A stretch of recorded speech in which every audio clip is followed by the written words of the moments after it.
Bonjour à tous, merci de nous rejoindre aujourd'hui en ce lundi 29 avril pour notre update Coninco sur les marchés et sur les investissements durables. Aujourd'hui, je suis accompagné de Sabahattin Softic qui va vous parler de la macroéconomie et de la situation actuelle des marchés et de Sabine Jamaresi qui vous parlera de nos produits d'investissement durables. Alors, je vous rappelle le principe de fonctionnement. Vous pouvez poser des questions sur le chat en direct et on vous répondra immédiatement. Mais vous pouvez également poser vos questions pendant ou après la présentation à l'email qui est indiqué ici et on prendra la peine de vous répondre. Après un début d'année assez positif, la perspective de baisse des taux s'est évaporée sur les marchés, en particulier après les annonces de la Fed qui sont devenues assez floues. Et finalement, on a assisté à une baisse des taux uniquement en Suisse et en Chine, avec une situation un peu particulière au Japon. Alors la question qui se pose, c'est de savoir comment est-ce que cette nouvelle situation va être perçue par les marchés. Et mon cher Sabah, je te laisse vous expliquer ça. Merci pour cette introduction, Thierry. Bonjour tout le monde. Merci de nous rejoindre aujourd'hui pour ce webinaire Coninco, qui est désormais devenu une tradition maintenant depuis quelques temps. Comme vous avez pu le constater, on a choisi comme thématique pour présenter édition donc le pivot de la Fed, pour quand et quels impacts sur les marchés financiers. Donc c'est une thématique qui est maintenant en cours depuis plusieurs mois, plusieurs trimestres, où il y a ces attentes effectivement des baisses de taux directeurs de la plupart des banques centrales, mais principalement de la Fed qui sont les plus attendues. Donc, comme d'habitude, on va passer en revue les principaux indicateurs financiers et puis ensuite plus économiques sur les différentes thématiques pour effectivement pouvoir se faire une idée de la situation actuelle du marché et puis un petit peu nos vues pour les trimestres à venir. Donc, je vous propose de passer au slide numéro 2 au niveau de l'évolution des taux. Donc ici, on met l'évolution des taux long terme, comme fait à l'accoutumée. Et puis, on constate que ces taux long terme ont été pendant des années en baisse. Et puis, depuis 2020-2021, ils sont remis à monter. Et puis là, depuis quelques mois, on constate une certaine stabilisation, voire une hausse de ces taux long terme sur certains marchés, notamment les États-Unis. L'exception, finalement, à ces hausses des taux long terme ou stabilisation, c'est au niveau de la Suisse et de la Chine, où là, effectivement, les taux à 10 ans, suisses et chinois, ont fait plutôt une baisse, en fait, sur ces derniers mois. Ça s'explique en grande partie par le fait que sur ces deux régions, l'inflation est très clairement en baisse et très clairement en dessous des fameux 2% que visent la plupart des banques centrales. D'ailleurs, ça a permis effectivement à la BNS de faire une première baisse en taux directeur, qui a été une surprise, puisque les marchés les attendaient pour le mois de juin. Finalement, donc, ils l'ont fait lors de leur réunion en mars, à la surprise générale. Et puis, ça, effectivement, il y a un impact, comme on le verra un peu plus loin, sur l'évolution du franc suisse, qui a un petit peu baissé depuis le début de l'année. Autre élément important à relever, c'est au niveau de la Bourse centrale du Japon, qui était la dernière des banques centrales à maintenir un taux directeur négatif. Ils sont finalement sortis de ce taux directeur négatif, mais restent quand même dans une optique monétaire très laxiste malgré cette sortie du taux directeur négatif. Ensuite, si on passe au slide 3, j'allais dire, mais le 3, c'est plutôt un peu les évolutions long terme des bilans des banques centrales. On va juste passer au slide 4 directement plutôt, où on a effectivement plutôt une vue plus court terme sur l'évolution de ces bilans, qui permet de se faire une meilleure idée en fait de l'évolution récente. Donc, ce qu'on constate, c'est que, comme on l'avait déjà vu lors du dernier webinaire, il y a une baisse du taux des bilans des banques centrales un peu partout, sauf au Japon, comme je mentionnais avant, qui est quand même une banque centrale qui continue à être relativement laxiste en termes de politique monétaire, où leur bilan a continué de grandir, alors que la plupart des autres banques centrales ont eu une tendance à continuer une baisse de l'évolution des bilans. Si on passe au slide 5, au niveau des courbes des taux, donc comme on l'a pu le constater depuis plusieurs mois, même trimestres maintenant, ces courbes des taux sont inversées, c'est-à-dire que les taux court terme sont plus hauts que les cours long terme. Donc ce que le marché craignait depuis plusieurs mois, c'était un petit peu une thématique très importante.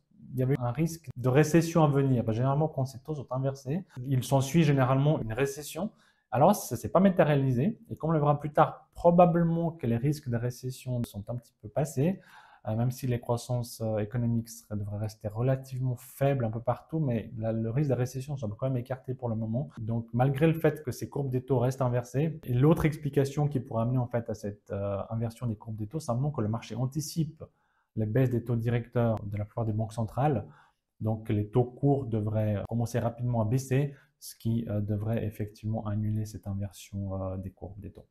Ensuite, si on passe au slide 6, au niveau de l'évolution des devises, Donc, je l'ai mentionné juste avant, la BNS a fait une baisse surprise de son taux directeur au mois de mars, qui était plutôt attendu au mois de juin, donc ça fait au mois de mars. L'impact quasi immédiat a été que le franc suisse a accentué sa baisse par rapport à la plupart des devises. Alors, ça ne change rien sur le long terme, parce qu'effectivement, la tendance de raffermissement du franc suisse sur le long terme se maintient. Mais sur le court terme, dans la mesure où la BNS a été la première à faire une baisse des taux, forcément, ça a eu un impact direct sur le franc suisse qui s'est affaibli. Donc, comme le consensus du marché s'y attend finalement, aussi bien la Fed que la BCE venaient à baisser leur taux soit au mois de juin, soit un peu plus tard dans l'année. Le franc suisse devrait se stabiliser, voire de nouveau légèrement se renforcer. Si on passe au slide 7, l'évolution du dollar index, bon, sans surprise, hein, la Fed avait été première parmi les grandes banques centrales à faire une hausse de son taux directeur en 2022. Donc depuis, le dollar s'est passablement raffermi. Là, il y a une certaine stabilité maintenant, un léger renforcement quand même depuis quelques semaines. Donc si la Fed venait effectivement à baisser ses taux directeurs plus tard comme attendu, nous on s'attend plutôt à ce qui est une baisse du dollar index, donc de ce panier de devises par rapport aux principales devises mondiales. Bon, là, on a l'évolution des marchés actions sur le long terme. Donc, je vous propose plutôt de passer directement au slide 9, où on a justement un historique un peu plus court. On peut se faire une meilleure idée sur ce qui se passe sur le court terme aussi. On a une hausse depuis le début de l'année, même depuis fin 2023, en fait, il y a une hausse. La majeure partie de la hausse s'explique par cette anticipation de la baisse des taux directeurs par la Fed notamment. C'est vraiment la majeure partie de la hausse à notre sens depuis le début de l'année. Donc, ceci devrait se poursuivre. Alors, peut-être pas à un rythme aussi soutenu que ce qu'on a depuis le début de l'année, c'est vraiment impressionnant, surtout aux États-Unis. Mais c'est clair que si les banques centrales, Fed en tête, venaient effectivement baisser leurs taux plus tard, la tendance devrait rester haussière sur le marché action. Si on passe au slide 10, bon, ici, rien de particulier à relever, hein, c'est le Baltic Dry Index, donc c'est l'indice des prix des transports maritimes mondiaux. L'indice est relativement stable actuellement, donc malgré les risques géopolitiques, malgré certains soucis au niveau de crainte de pas suffisamment de croissance en Chine, même si elle est assez forte la croissance, comme on le verra après, dans cette région du monde. Malgré ça, les prix des transports ne sont ni trop bas ni trop élevés, donc il y a une certaine stabilité, ce qui est plutôt de bon augure pour le commerce mondial. Ensuite, si on passe au slide 11, au niveau des matières premières, alors là, il y a des choses intéressantes à dire. Tout d'abord, au niveau des matières premières globales, on va dire, si on prend le Rogers Commodity Index, il y a une certaine stabilité après la forte hausse qu'on avait eue en 2021-2022. Donc, il y a une certaine stabilité maintenant sur les prix des matières premières, ce qui explique aussi, comme on le verra un peu plus loin, une relative stabilité au niveau des taux d'inflation.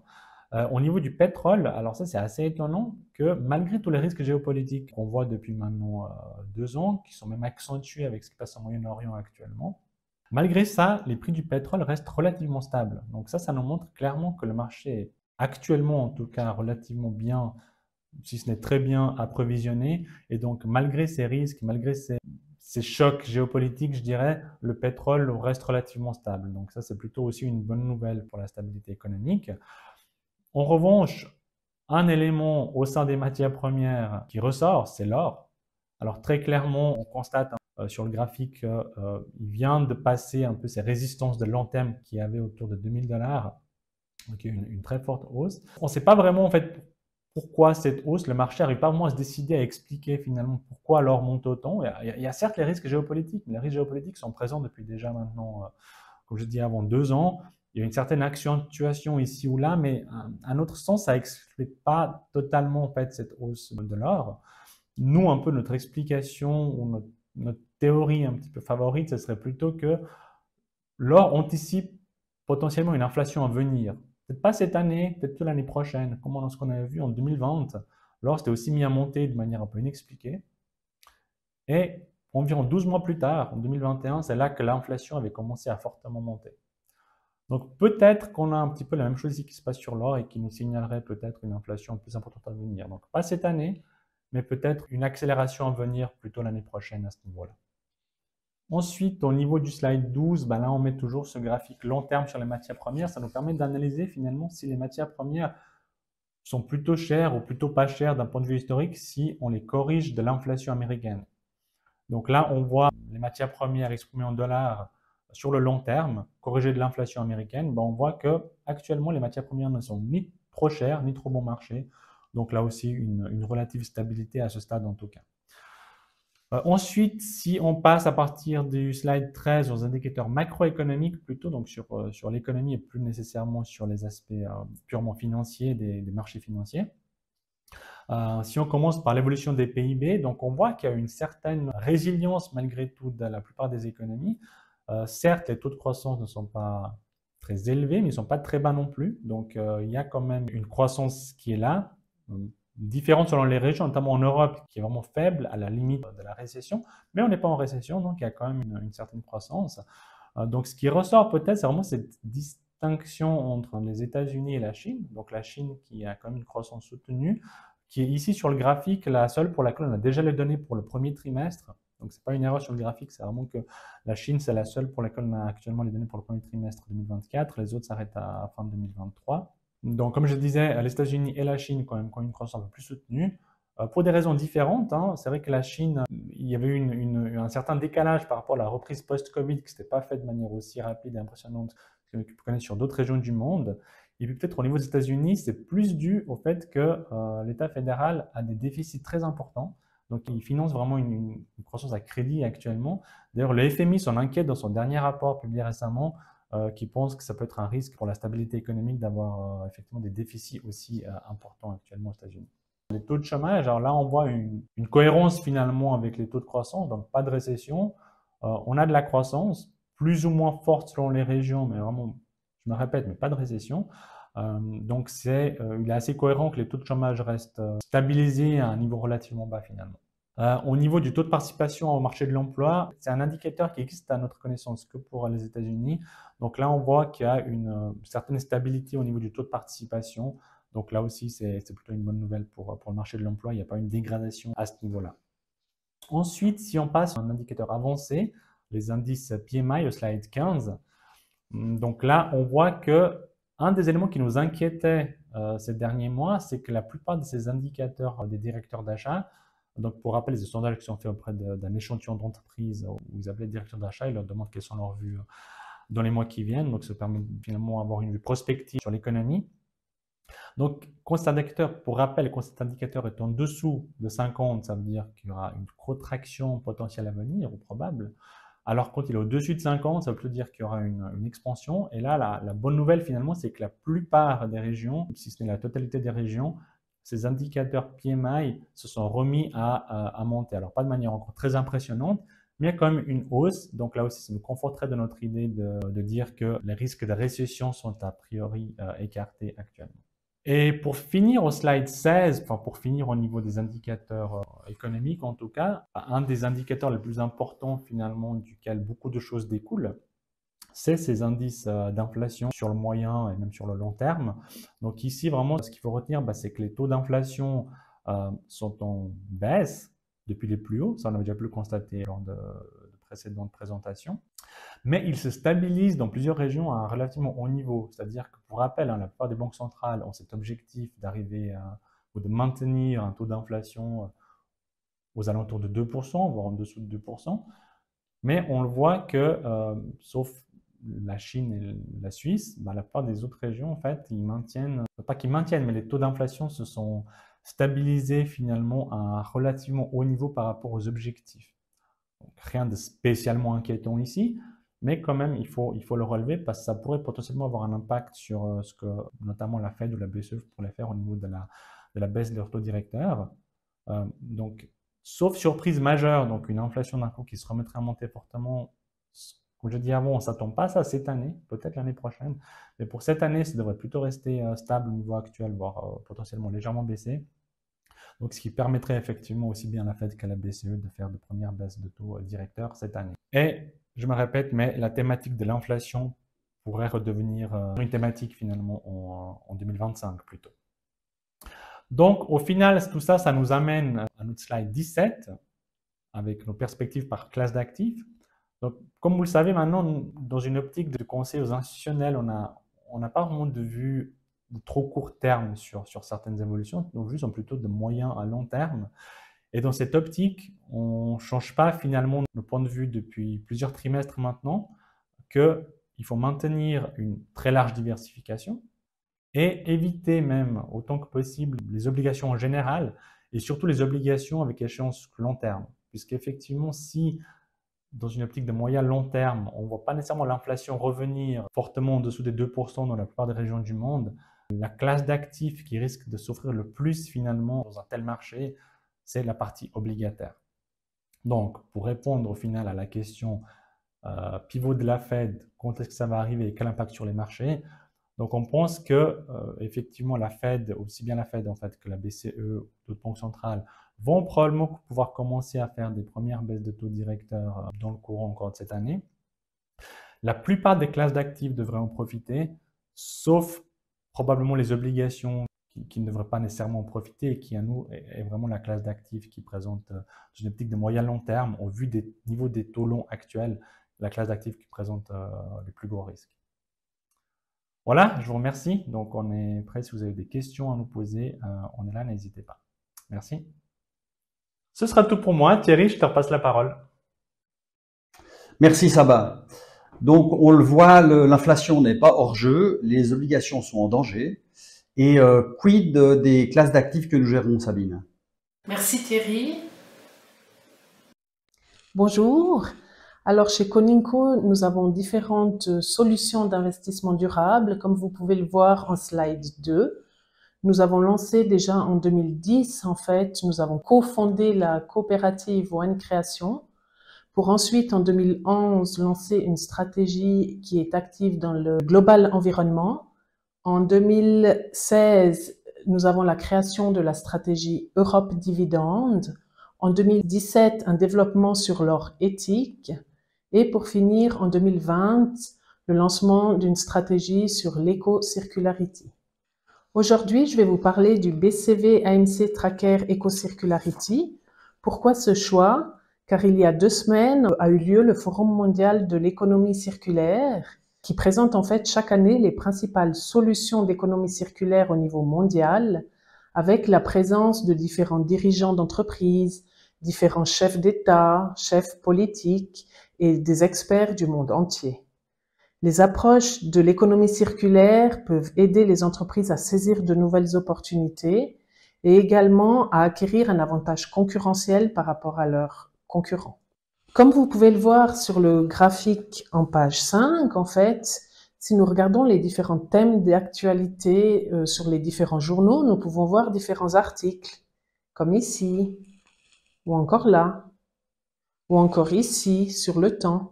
Vraiment, l'économie circulaire est devenue un sujet d'actualité et on ne peut pas passer un jour sans y échapper. Alors, notre certificat BCV Tracker AMC Eco-Circularity, c'est un certificat activement géré qui est indexé sur un panier d'actions internationales avec un lien sur les thèmes de l'économie circulaire. En page 7, comme vous pouvez le voir ici, nous avons le processus d'investissement qui est décrit. Notre stratégie d'investissement est vraiment orientée sur le long terme avec une approche buy and hold à travers des actions cotées au niveau mondial. Les premières étapes du processus sont la qualification financière, où là nous allons analyser les différents ratios de rentabilité et de solidité des sociétés. Ensuite, nous allons passer au step 2, où nous allons faire le filtre thématique, en fait, pour voir est-ce que la société répond à nos critères d'éco-circularity, comme nous pourrons le voir par la suite. Ensuite, nous avons les critères ESG et restrictions qui sont appliqués, pour finir par la construction du portefeuille qui va nous amener à détenir environ 30 à 40 sociétés globalement diversifiées. Si nous passons à l'explication de nos 3 niveaux d'exposition à l'économie circulaire, nous pouvons le voir en page 8 sur le graphique suivant, les différents niveaux qui sont exprimés. Le premier niveau, c'est que l'économie circulaire, elle est inscrite même dans la nature de la société. C'est vraiment son but premier. On pourrait noter par exemple des sociétés de recyclage, de gestion des déchets. Ensuite, pour le niveau 2, c'est une société qui est pionnière au sein de son industrie. L'économie circulaire, elle ne fait pas partie de sa nature même, de son activité, mais elle est prise en considération dans les différents processus de la société. Nous pouvons nommer par exemple des sociétés qui utilisent des emballages recyclés. Ensuite, au niveau 3 d'exposition d'économie circulaire, c'est vraiment la société, elle n'est pas inscrite dans l'économie circulaire de manière directe, mais elle constitue un réel support. Ce sont souvent les sociétés qui sont actives dans le conseil qui se retrouveront dans la catégorie 3. Pour mieux illustrer ces différents niveaux d'exposition, nous avons pris 4 sociétés dont je vais vous parler maintenant. Si nous prenons la première société qui est Waste Management, c'est une société industrielle qui est active dans tout ce qui est environnemental. C'est le premier prestataire nord-américain de services de collecte et de gestion des déchets. La société, par l'intermédiaire de ses filiales, c'est vraiment un fournisseur de services environnementaux de gestion des déchets. Où se trouve l'économie circulaire pour cette société? C'est vraiment la société qui est active dans la collecte et la gestion des déchets. Elle est leader dans la gestion des déchets organiques, notamment grâce à différentes technologies innovantes pour améliorer la qualité des matériaux recyclés. Ensuite, si nous passons à la société ASML Holding, elle est active dans tout ce qui est secteur IT semi-conducteurs. La société ne produit pas directement des semi-conducteurs, mais son activité se concentre sur la fabrication de machines et outils utilisés dans la lithographie, ce qui va permettre par la suite de produire des semi-conducteurs. Alors, à quel moment elle est active dans tout ce qui est économie circulaire? C'est que vraiment, elle effectue une bonne gestion de ses déchets. Elle réutilise une partie de ces machines qui ont été installées. L'objectif de la société, c'est de se concentrer sur l'allongement de la durée de vie des machines qu'ils produisent. Pour 2025, ils doivent arriver à un objectif de plus de 95% de systèmes vendus qui, durant les 30 dernières années, devraient encore être en service. Ensuite, si nous passons à la société Mondi, qui est elle aussi classifiée en niveau 2 pour l'exposition en économie circulaire, c'est une société qui est active dans les matériaux, la production de papier. Mondi, c'est un leader mondial dans la production d'emballage et de papier qui adopte vraiment des critères de durabilité intégrés, en fait. Vraiment une approche durable intégrée de ces services. L'économie circulaire, elle est vraiment présente à toutes les étapes de la chaîne de production, vraiment de l'exploitation des ressources naturelles jusqu'à la relation écosystémique qu'elle entretient avec ses différentes parties prenantes. Donc, en 2022, 82% de ces produits, les papiers qu'elle produisait étaient tous réutilisables, recyclables ou compostables. Ensuite, pour illustrer le troisième niveau d'exposition à l'économie circulaire, nous avons la société Accenture, qui est une société active dans l'IT et le consulting, en fait. Elle est spécialisée dans les prestations de conseil en management de services et technologies et de services d'externalisation. Donc, la société, elle est vraiment là pour apporter un support aux différentes sociétés qu'elle conseille et tout ce qui touche à l'économie circulaire. De plus, la société elle-même, elle se fixe des objectifs de réduction de déchets informatiques et de consommation d'électricité au niveau de ses propres opérations. Voilà les 4 sociétés que nous avons prises pour illustrer les différents niveaux d'exposition à l'économie circulaire. Maintenant, si nous passons en slide 13, nous voyons les caractéristiques du portefeuille du certificat. Alors, comme vous pouvez le voir sur ce graphique, nous avons une performance 2024 de 10% à fin mars. Ensuite, sur ce graphique, nous pouvons voir la performance que nous avons par rapport à nos concurrents, différents fonds qui sont présents sur le marché. Ensuite, sur le dernier graphique, nous pouvons voir que le certificat est une gestion thématique par rapport à une autre gestion globalement diversifiée. Nous voyons que, par exemple, nous n'avons aucun investissement dans tout ce qui est finance, énergie ou encore services aux collectivités. Donc, une gestion vraiment thématique avec un fort investissement dans tout ce qui est industrie. Et comme le graphique l'illustre bien, nous voyons une forte pondération dans tout ce qui est société industrielle et de matériaux. Voilà pour notre certificat activement géré. Chez Coninco, nous avons également d'autres stratégies actions. Comme vous pouvez le voir sur le slide, nous avons la stratégie Global Environnement, qui elle est une stratégie action qui investit dans des sociétés qui ont un impact positif dans l'environnement. Les 8 thématiques suivantes sont incluses dans la stratégie et l'objectif est vraiment d'avoir un impact positif sur l'environnement. Par rapport au positionnement actuel de la stratégie, elle reste positionnée selon ses thématiques et son processus d'investissement. Les différentes thématiques de la stratégie comme la gestion des déchets, la mobilité durable ou bien encore l'efficacité énergétique affichent des fondamentaux solides pour l'année 2024. Donc, nous restons persuadés que la stratégie est bien positionnée dans ces différentes thématiques.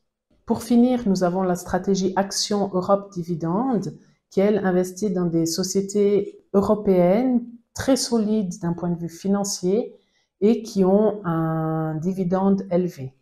Nous pensons que le fait de verser des dividendes va plutôt favoriser les sociétés en portefeuille, car en période de récession, même si les bénéfices vont baisser, les dividendes devraient continuer à être payés. Voilà, aujourd'hui je vous ai parlé des 3 stratégies actions que nous avons chez Coninco et je reste volontiers à disposition pour toute question. Voilà Thierry, je te laisse conclure. Merci Sabine. Et merci à tous de nous avoir suivis pour cette nouvelle édition de l'update Coninco. Je vous rappelle que vous pouvez encore poser des questions sur l'adresse email qui apparaît ici et que vous pouvez nous rejoindre sur les réseaux sociaux. Il ne me reste plus qu'à vous souhaiter bonne chance dans vos investissements et de vous souhaiter une excellente soirée. Merci à tous.